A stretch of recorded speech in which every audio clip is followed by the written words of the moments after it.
Sur la côte adriatique, entre la région des Marches et la mer, se dresse un complexe de 17 étages nommé Hotel House. C'est ici que vit Gianfranca Zanzi. L'immeuble a été construit dans les années 70. Il a été pensé comme une résidence de tourisme pour les classes moyennes et supérieures italiennes. Il s'agit d'un concept hybride visant à se sentir chez soi, comme à l'hôtel. La vie ici fait que les résidents doivent improviser. De nombreux appartements n'ont pas de chauffage et souvent pas d'eau courante. Les gens remplissent les bouteilles d'eau qu'ils stockent ensuite. La vie à l'Hotel House n'a pas toujours été comme ça. Amir est arrivé ici à l'âge de 13 ans. Depuis, il a déménagé et loue à des connaissances pakistanaises l'appartement où il a vécu. On vivait tous dans ce petit appartement, des garçons pour la plupart. On s'asseyait tous ensemble par terre, c'était bien. Je suis le premier à avoir passé mon permis. Quand les autres m'ont vu au volant d'une voiture, ils se sont dit « il a réussi, il est allé à l'école et aujourd'hui il peut conduire une voiture ». Si lui l'a fait, alors on peut le faire nous aussi. Et petit à petit, chacun a trouvé sa voie vers une vie meilleure. Gianfranca vit ici depuis 15 ans. Comme la plupart des résidents, elle est propriétaire. À l'époque, le prix était avantageux et l'immeuble était en bon état.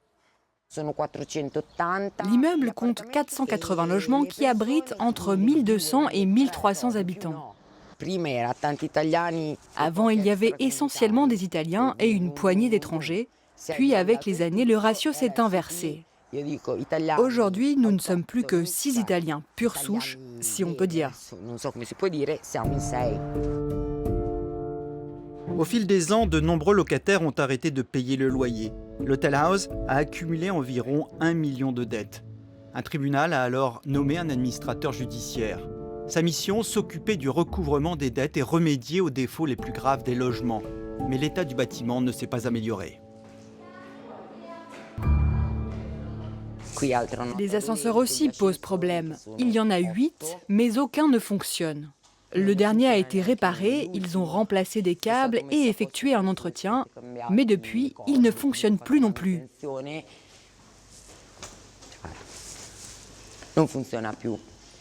Cela me met vraiment en colère, car le potentiel humain ici est immense. Si tout le monde travaillait main dans la main, on pourrait vraiment faire quelque chose de ce lieu. Amir a appris l'italien dans ce local, mais la salle de classe a été condamnée.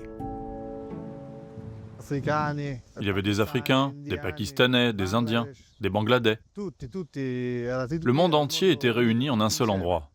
On était tous ensemble et on ne parlait qu'une seule langue, l'italien. Depuis, le plafond s'est effondré et les tables sont couvertes de saleté. Mais avec un peu d'entretien, cet endroit pourrait redevenir ce qu'il était autrefois. Depuis des mois, les objets encombrants ne sont plus ramassés et la montagne de déchets ne cesse de grandir. Tout atterrit ici, parce qu'il y a constamment des gens qui vont et viennent, aussi bien des locataires que des acheteurs. Et la première chose que beaucoup font, c'est de tout jeter. Et voilà ce que ça donne.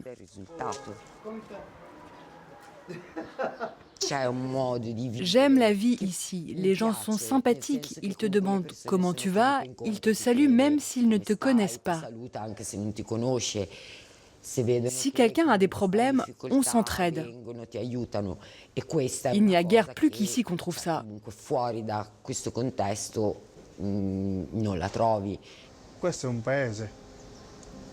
Cet immeuble, c'est un village. Avec un peu d'aide de l'État, tout pourrait changer pour le mieux ici. Du jour au lendemain. La seule chose que le gouvernement ait proposée par la voix du vice-premier ministre Matteo Salvini est la démolition. Concernant l'avenir des personnes qui ont construit leur vie ici, il n'a rien dit.